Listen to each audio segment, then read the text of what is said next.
In this video, I'm going to share with you 3 art mistakes that I have learned not to make over my 2 years of drawing.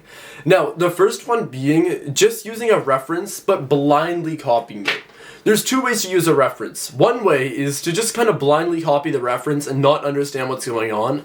That's not actually going to improve your art. And then the other way is using a reference but then actually breaking it down into simple shapes and understanding it. Because you could use your reference and just kind of go ahead and put it on the piece of paper, not understand what's going on. But that's not actually going to improve your art too much. It's like, what's really going to help you improve your art is looking at a reference, studying it, breaking it down into the core fundamentals of art. Sounds really complicated. You're like, oh shit, what is he talking about right now? But it's really not too bad. Like, all you have to do is look at your reference and break it down into some simple shapes and understand what's going on there. And what I like to do to actually study a reference is to see where things are proportionally as well. So, you might see somebody's hand right here and their head right here. And you'll be like, oh, somebody's hand is this amount of head shapes away from them. So, I don't know, for me right now it would be like, my hand could be 1 head away from me. And then you doing that will basically make you understand where your hand actually is in proportion to your body. And then you doing that one time will actually help you out again in the future. Maybe somebody else is in the same pose with their hand like that or something, and you'll be like, oh yeah, when your arm is like right here, or when your arm is at this angle here, then your hand is probably around half a head shape away. You could be thinking these things, right? Now, it sounds kind of complicated, like, oh yeah, breaking everything down like that, but this is how you're going to learn. So you could take somebody's head and simplify it into an oval. You could take it one step further, simplify it into literally just a box. And you doing that, it might not look like a head, but it'll actually help you understand like the perspective on your head. Like, I could look up like this, and it would be kind of hard for you to draw this perspective of the head. But if you just broke this down into a box, then you could actually kind of easily draw my head, right? And then you will see that the line from where my eyes to where my ears are is actually going to curve downwards. That's part of this perspective there. Now, that's helped me improve a lot because you're not actually going to improve if you're just blindly copying the reference. You will improve if you actually look at the reference and then study it. Now, if you do like this video so far, then make sure to go ahead and just hit that subscribe button down below. Now, the second mistake that I'll see beginners make is thinking that, oh, if I just had that pencil, or if I just had that sketchbook right there, my art would be so good. Your tools that you're using to make your art are very minimally influencing how good it actually is. Because think about this, you could give, like, close your eyes and imagine this. You could give a pro artist a literal shitty piece of paper and, I don't know, some pencil that's like super small and it's pretty much broken. As long as like it's actually able to write with, like, and like the lead's not broken on it. But like, as long as there's a working lead and he has like a really shitty piece of paper, he could create a masterpiece. Like, a professional artist with like shitty pencil, shitty paper, he could create a masterpiece. Or you could give a beginner, somebody who's never really done art before, the best pencil ever and like the best piece of paper, best sketchbook ever, like all the best tools you could imagine. And their art would be shit. It's like, your tools that you're using to create your art are not actually what's going to make your art good or bad. It's simply just how good you are. So like, long story short, your tools aren't going to make you better at art. You simply just need to get better. Now, basically, I, like, most of the time, I actually just use a piece of printer paper.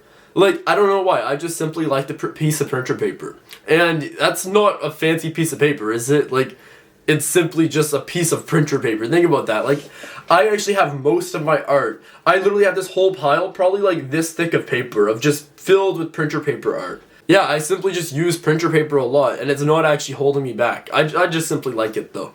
And, yeah, you could argue, like, okay, I have a good pencil, but if I was given another shitty pencil, like, I don't know, I was given, like, this pencil right here, I could draw something, like, equally as good with this pencil as that pencil.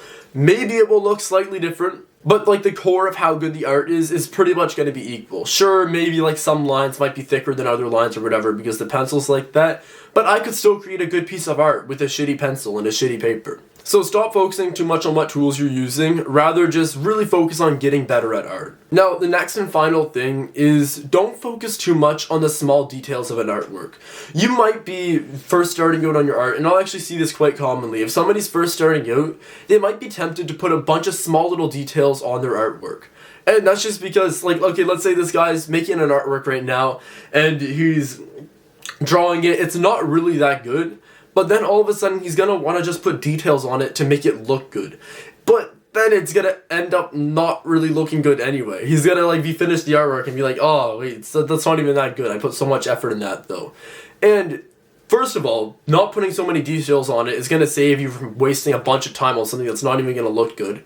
And it's also gonna help you improve faster.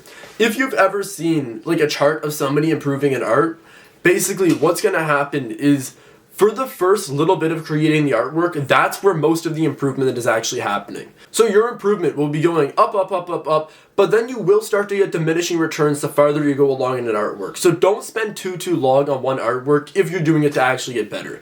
Now, by all means, if you want to create like an artwork for the sake of creating the artwork, go ahead, spend a few hours on it, and spend a long time on that one. But if you're doing it for the sole reason to actually get better, stop focusing on the details. It's like you putting so much effort in those details, it's not really going to give you the best results at the end. So for like the highest return on investment, just go into your artwork and then focus on like the big picture idea.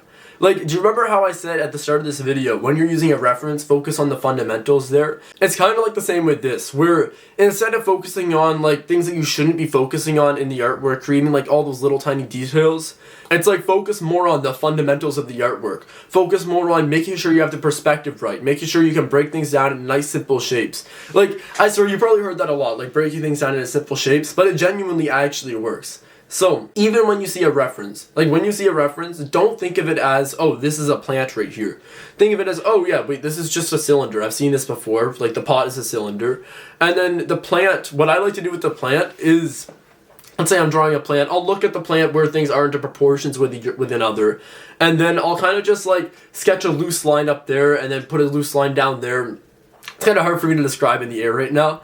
But I would be doing it in such a way where I'd just be like mapping out the shape of the plant and then I'd go in with like the details of the leaf or whatever.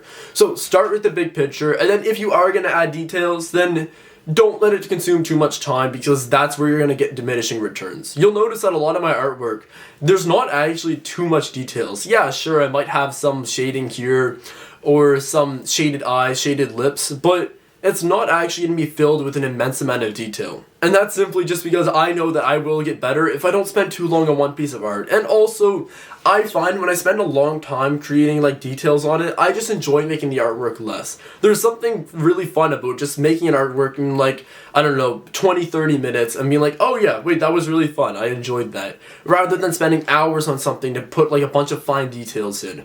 I've done that before for like art classes in high school, in grade 11 art class. I would make these pieces of art and we needed a bunch of detail, but I just enjoyed that less. I didn't enjoy putting the detail on as much. I just like putting on like the core fundamentals of the art piece and then kind of moving on with my next piece. So that's it for this video. Those are the 3 mistakes that you're likely to make as a beginner artist. And if you did like this video, then make sure to go ahead and click that subscribe button down below. Thank you for watching.